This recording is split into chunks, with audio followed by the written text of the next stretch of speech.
Welcome to the video. My name is Pushpinder Gill and this is going to be my email address where you can send me your valuable feedback. So today we're going to do quantitative comparison for GRE, that is the Graduate Record Examination. Now if you see the GRE test, if you have given any of the diagnostic tests, so you must have seen that about 20 to 40% of the math section of the quant section comprises of the questions which are quantitative comparison. So almost like half of the test is like quantitative comparison, so you can't afford to skip this question. You can't afford to not have a strategy for these kind of questions, because these kind of questions are a little different. Okay, now let me just explain what does this question have. So this question has a quantity A and it has a quantity B, and these are the four options: option 1, option 2, option 3, option 4. Well, they call A B C D, but let me call it 1 2 3 4. So if you're going to choose option 1, that would mean that quantity A is greater than quantity B, okay, for all the values of the variable which are there. Okay, so that is a must. That is true for all the values. It means it must be true. Okay, so it's not that for one instance it should be true. That means must be true. Second is that quantity B is greater than quantity A, again for all values, and it must be true. The third is that quantity A should be equal to quantity B, and fourth is that, well, the relationship cannot be determined from the information given, but however I would like to restate this point. It says that either A is greater than B for some values, or B is greater than A for some values, or A is equal to B some values. That means that a clear relationship cannot be determined. Any two of these or all three of these satisfy the values. So that is the actual meaning of all the options which are there in the quantitative comparison for the GRE. So I suppose you'll be able to understand it in a better way. Now let's see what are the let's do the steps which you should be doing for quantitative comparison questions. Now there is always a quantity A and there is always a quantity B. Now I would like to state just one step, and I'll just do a question so that you understand it. So what you should be doing is, you should not be following the algebra model completely. Okay, so you should not be following, alright, why this quantity A is greater or why this quantity B is greater. Rather than, you should just be trying to disprove the options, or just trying to get your answer as D, or the last option. Now why? Because you will be trying some values where you can get A greater than B. Once you get A greater than B, you should be trying to get B greater than A. That is what you should be doing, trying to use some values to prove the answer. Now let's see and go ahead and see what can we do from these questions. Now let's see, this is the question. Now this is a simple quantitative comparison question. So whenever you see a question, so you have four options, isn't it? Option A, option B, option C, and option D. Now it says that y has to be greater than 1 and x has to be greater than 1, and x is not equal to y. I'm sorry, this is x by y, okay, and this is y by x. Alright, so y has to be greater than 1, x has to be greater than 1, and x not equal to y. So you just pick up some values. Don't just think over there. Pick up a value which satisfy. Alright, I say x equals to 2 and y equals to 3.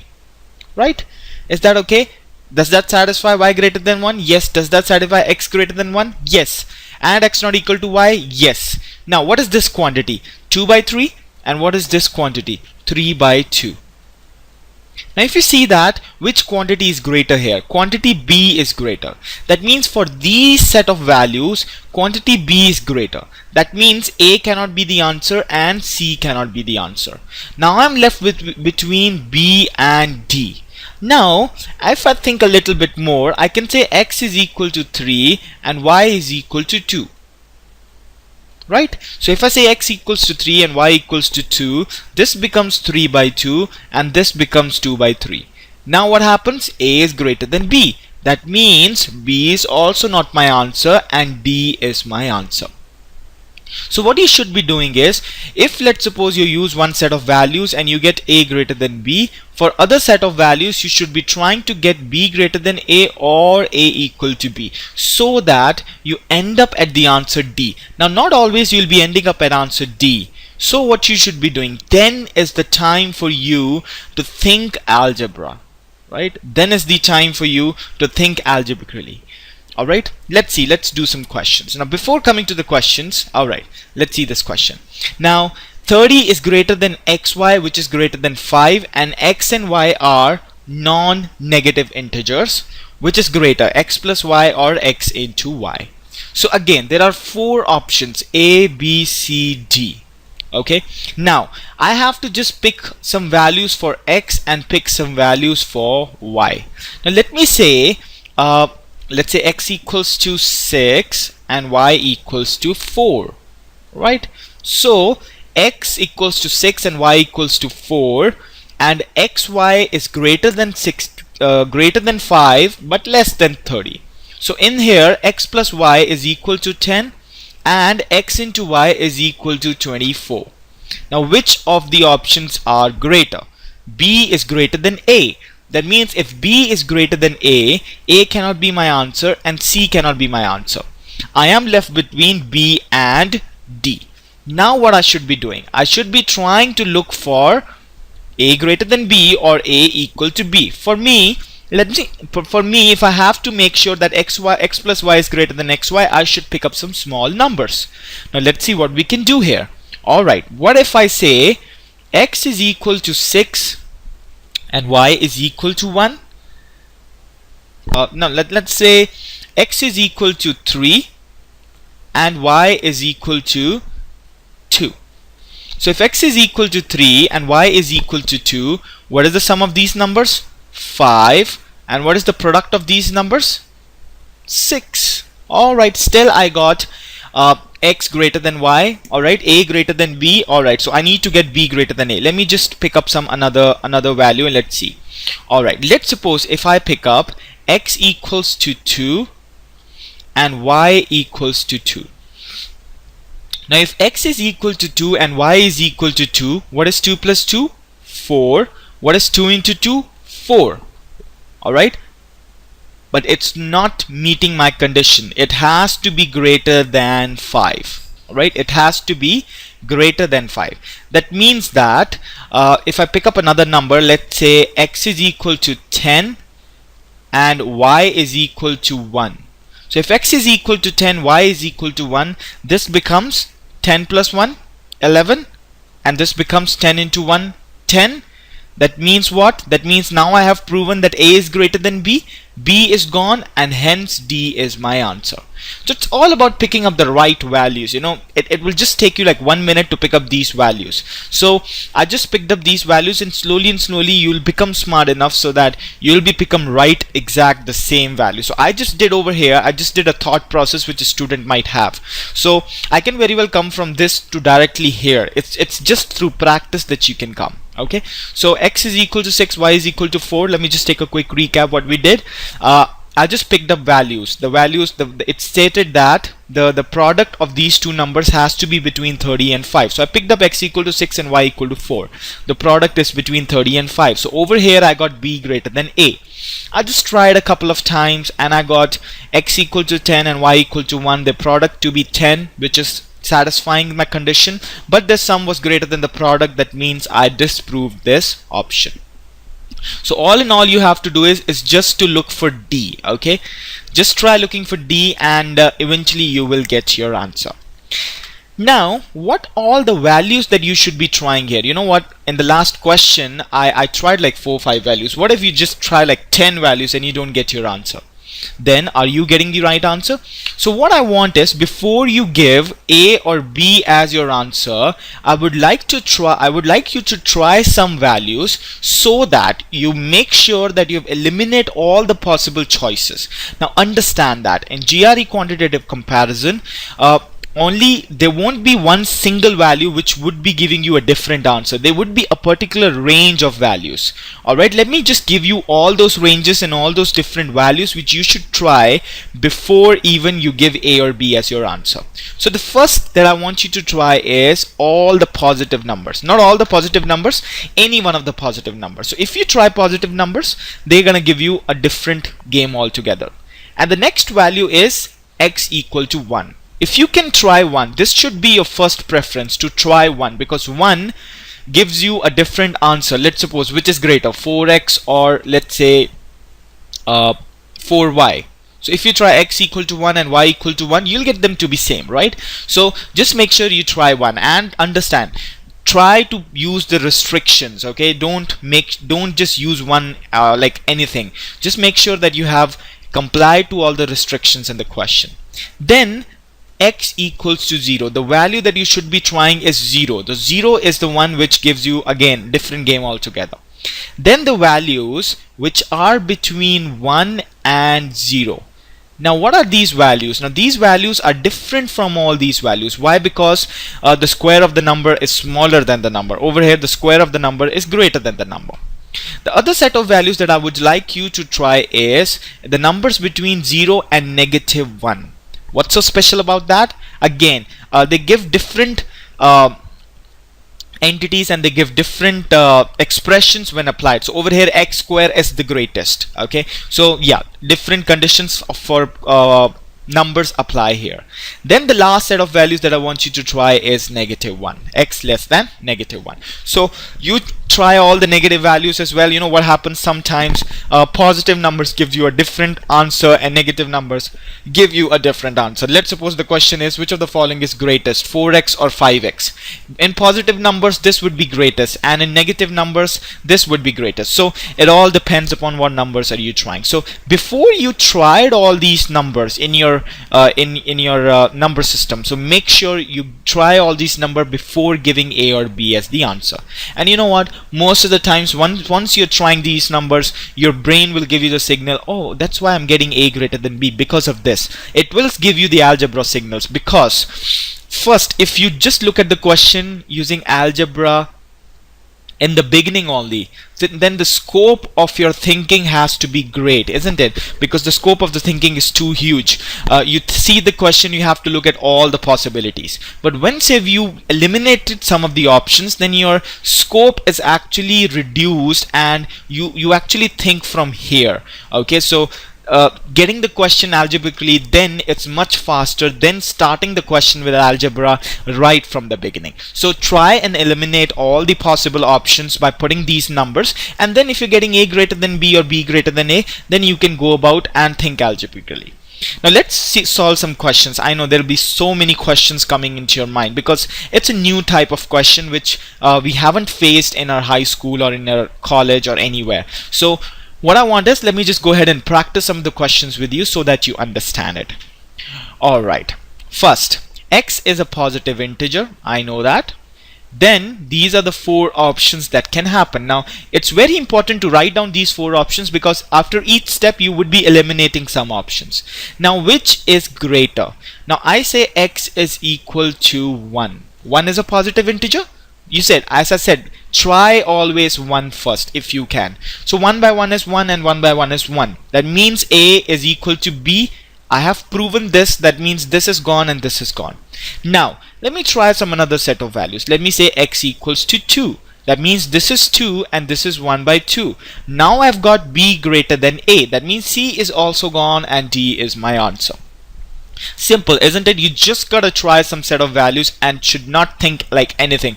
You know what, when you think algebraically, there is some point that you miss. There is some values that you miss, for which this might be greater or for which this might be smaller. So if you've skipped this 1, that means that you will always think that, alright, this is gonna be the greater, because x is an integer.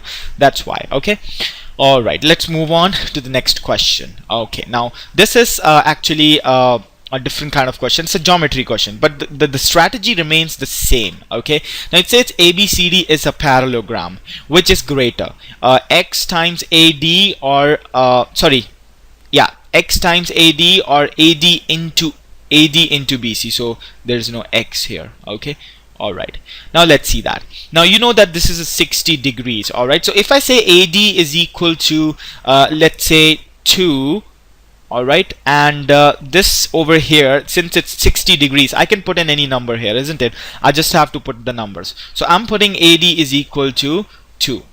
Alright, so if AD is equal to 2 and this is 60 degrees and this is 30 degrees, so using the 30 60 90 triangle, I can very well say that this is gonna be root 3 and this is gonna be 1. Right, this length is gonna be 1 and this length is gonna be root 3. So I've got X to be equal to root 3. Now since this is 2 and it's a parallelogram, so this is also 2 from here. Alright, great, and this over here is root 3 and this over here is 1. Okay, now since what is he asking? The first option is X is, which is what, root 3 times AD. Times AD is 2, and what is he asking here? AD times BC, which is this. So which is greater? Is 4 greater or it's 2 into 1.7 greater? Which is like so this is smaller than this. That means that there were these 4 options, and now you understand that. Now I have proven that B is greater than A. That means A is gone and C is gone. Now let me just try another. Let me just understand here what is happening. Now I know that this is 2 and this is 2. Let's suppose if I say this over here is it's 4. Okay, AD is equal to 4. That means then this becomes 2 root 3. That means that this also becomes 4. So X into AD, that means X is 2 root 3 times AD. It becomes what? AD becomes 4, and this becomes what? This becomes what? AD into BC, which is 4 times 4.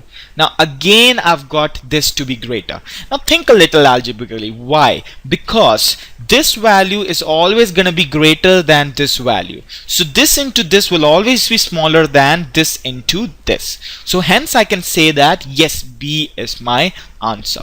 Okay, now if you can think that right in the beginning of the question, bingo, move, game on. But you know what, for you to just start the question and for you to not waste any time, you can just put in any numbers there and just go about the question. So I hope you understood. So what I did there, I just put in the value for AD. You should just never go with variables. They confuse you all the time. So never go with variables. Just put in numbers there. Understand that whatever happens for 2x, the same thing happens to whatever number you put in there. So it's easy to play with numbers than with variables, isn't it?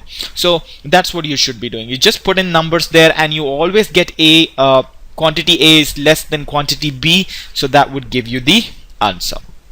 Right, so let's see another question. So I hope you're now getting the hang of this.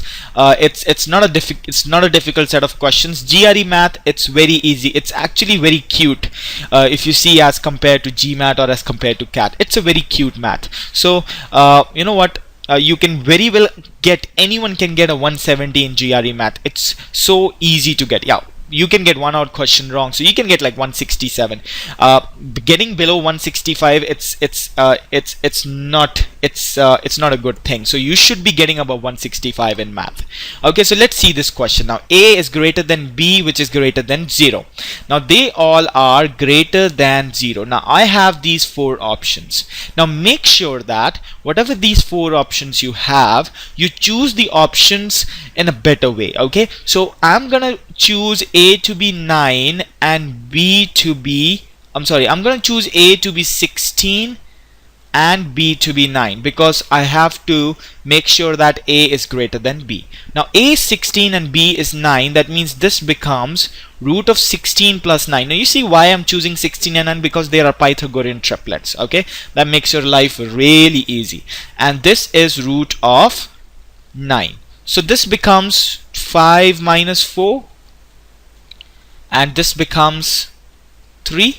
So this becomes 1 and this becomes 3. That means that which is greater?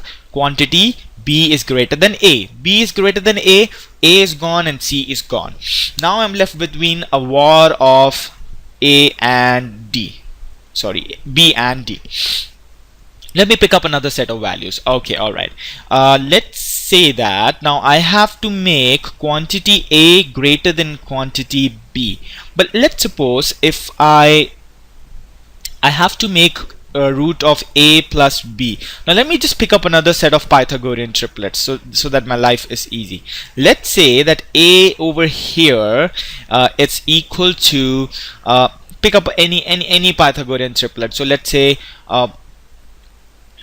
13, 12 and 5. So A over here it's equal to 144, okay, and B over here is equal to 25. Okay, so what does this value become? Root of 144 plus 25 minus root of 144, right? And this becomes root of 25. Now this is what root of this is 13 minus 12, so that will become 1, and this will become 5. Now think a little algebraically here. Now this is root of A plus B minus root of A. Now this is root of B. So this value is always gonna be less than that value. Why? Because this is root of A plus B, something greater than B, something greater than root of A, however a little greater. Why? Because A over here is greater than B. That means that quantity B will always remain greater than quantity A. That means that this is gonna be my answer, right? So I hope you're understanding what I'm trying to do here. This becomes a very easy question. You just have to put in some values, and you know what, try 2 times, and whenever you get B greater than A or A greater than B, think a little, you know, then your thinking becomes very quick and very efficient and very to the point. Okay, so I hope you understood. I just put in some values there and made my life easy. All right, so let's see this set of values. Okay, so now X over here is greater than 1. I have to say which is greater. This is gonna be X here. Okay, alright, so I have 4 options: A, B, C and D. Now X over here is greater than 1, so let me say X equals to 3. So if X is equal to 3, this becomes 0 into something, this becomes 0 into X, whatever is that, 3. So both the values are 0. That means that I've proven C, A and B gone, isn't it? So easy to do the question. Now let's prove A greater than B. We can do that. Let's say X equals to 4. So this is what 4 minus 3 1 into 4 into 2 8 plus 1 9, and this is what 4 minus 3 1 into 4. Now which is greater? A is greater than B. That means I have disproven C, and again D is my answer. So you can very well see what I'm trying to do here, what are the options and what are the things. So over here I got A greater than B, another where I got A equal to B. So I just have to put in some good values in there and I'll get my answer, right? So you don't have to solve anything there, just understand that in GRE you won't be solving this, you won't be extending this. Just understand that yeah, you can always think that alright, 2x plus 1 will always be greater than X, but you know what, for X equal to 3 they're gonna be equal, right? So that is the trap there. Don't think that if X is gonna be less than 2x plus 1, which means that this quantity will be greater than that quantity. Don't make that mistake there, right? Okay, let's see this set of values. Now it's saying X and A and B and C are positive integers. That means I can't use 0. So what are the options? These are the options. So let's see, let's put in some values for A, B and C, and let's see what we can get. So first you can put any set of values. Let's say A equals to 1, B equals to 1 and C equals to 1. So this becomes 3 and this becomes 1 by 3. So which is greater? B is greater than A. That means A is gone and C is gone. Now let me say A equals to 0.2, B is also 0.2 and C is also 0.2. So what is the sum here? 0.6. What is the sum here? 1 by 0.6. That is nothing but 10 by 6. Now which is greater? A is greater than B. So B is gone and D is my answer. So it's in the end, it's all about picking up the values. And how do you pick up the values? I've already told you those range of values. In the beginning I picked up all the values which were equal to 1, and in the bottom I picked up all the values which were between 0 and 1, because if I want to make sure that this is greater than this, I have to make sure that these values are fraction, and that's what I did, right? So again, over there, again, do the same thing and life is gonna be so easy for you. Just pick up the right values and keep on disproving and try to reach D. That's what you should be doing there. Okay. Alright, now let's see this question. Now a and b are positive integers. Which is greater, root a plus b or root b plus root a? Now they are positive integers, so I can't try negative values there. So what are the 4 options do I have? These are the 4 options that I have. So again, whenever I see roots, I'm gonna pick up some Pythagorean triplets. So this is root 16 and this is 9. This is root of 25, which is 5, and this is root of 3 plus root of 16, that is 4, that is 7. Which is greater? B is greater. So A is gone and C is gone. Now let's try to pick up another set of values. Now since they are both positive integers, why not I give both to be 1? Now if I give both to be 1, this becomes root 1 plus 1, that is root 2, which is the Valentine's Day, 1.4 something. And what is this? Root of 1 plus root of 1, which is what? 2. Still B is greater than A. Right? So now what should I be doing? Now just think it a little over here. I can't try negative values. Now this value over here, when a number is actually square rooted altogether, would be lesser than this number. You are getting that. Why are you getting this greater than this? So yeah, so I can very well go and use B as my answer, or what I can do is I can square both sides, A plus B, and this becomes a square plus, I'm just squaring both sides actually. So I'm squaring both sides. So this becomes a square plus b square plus 2 root ab. Now you can see this is a plus b and this is a plus b plus 2 root ab. So this will always make it bigger. So I will always get b greater than d. But you know what? By using the values, you got the same thing, isn't it? You were left for nothing to try. You could have tried like 0.2 and 0.3. Still, you would have gotten the same answer: a, b greater than a. But for how many things you're gonna learn this? For how many points you're gonna learn this? You know what? Someone can come and he can say, "All right, you know, I can do this question this way." But you would have to learn different step for each type of question. And how many types of questions are there? But this technique over here applies to almost every kind of question. So that's what I'm saying. We learn universal techniques rather than the techniques which apply to just one of the question. So this technique applies to almost every kind of question. So that's why your life is much easier. Okay, so I don't want you to forget algebra though. Alright, if you're perfect in algebra, then you don't need preparation at all. But if you're not perfect in algebra, you're gonna use numbers there so that your life is easy. Alright, let's see this question. Now standard deviation is something which is a little tricky concept. Standard deviation is actually test. Let's suppose these are the numbers. This is a set of numbers 4, 4, 4. Standard deviation actually checks how far the numbers are apart from each other. If the numbers are equal, standard deviation is 0.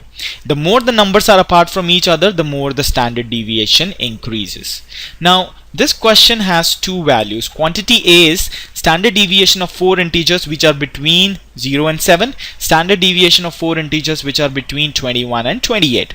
Now I can make the standard deviation equal. I can make all the numbers to be 4, so standard deviation will be 0, and I can make all the numbers to be 22, so standard deviation still be 0. Don't get intimidated by the different set of numbers. Standard deviation will only check how far the numbers are apart from each other rather than anything else. It just checks the relative how far they are from each other rather than how big the numbers are. So since standard deviation is 0 here and standard deviation is 0 here, A is gone and B is gone. Now there's no restriction for me to keep the numbers same. If I keep all the numbers 22 here and just increase one number by 223 and still keep all the numbers 4 here, possible? Possible. This is 0, this is 0 point something, that means C is gone and D is my answer. right? So you don't need to calculate standard deviation here. You just gotta substitute some values and check for the values. And over here I'm getting standard deviation to be 0. Over here as well I'm getting standard deviation to be 0. Over here it's 0, over here is 0 point something. So I got two different set of answers, one A equal to B, one B greater than A. That means D is my answer. So suppose you're understanding this this concept here, which is very crucial if you're planning to take your GRE test. Okay. Yeah, so let's see this value. So last question before we depart. So again, I would recommend you to solve this question on your own using this strategy. Now over here, x square minus y, and they are positive integers. Always take care of what is given at the top. X and y are positive integers. Can I take them to be 1 1? Yeah, I can. So make sure you start your question with a number which makes them equal, like a 0 or 1. Now I can't take 0 because they are positive. So it's 1 square minus 1, that is 0, and 1 square minus 1, that is 0. That means A is gone and B is gone. Now just pick up another set of values. Let's say x equals to 2 and y equals to 1. So this is 4 minus 1 and this is 4 minus 1 again. Alright, still I'm getting the same answer. Let's say x equals to 2 and y equals to 3. This becomes 4 minus 3 and this becomes 4 minus 9. That means A is greater than B here, C is gone, and D is my answer. So it's all about picking up the values, guys. In the end, it just fills in just picking up the values. So just pick up the values and try to look for D. Most of the times you will find D because there will be a set of value which will give you the answer. But you know what? If the A is the answer or B is the answer, you don't have to worry about that. Just substitute values 2 times. When you substitute the values two times, you understand the nature of the question. You understand why am I getting A greater than B or B greater than A, and you know what, your thinking pattern will change and you have a straightforward way to think and you get your answer. So this was about the video. So thank you very much for watching the video. This is my email address, and don't forget to send me your valuable feedback. I'm loving your feedback, guys. And since this is a non-profit project, so make sure you share it and you promote it. So you guys are my currency. So thank you very much, and I'm gonna see you in next video.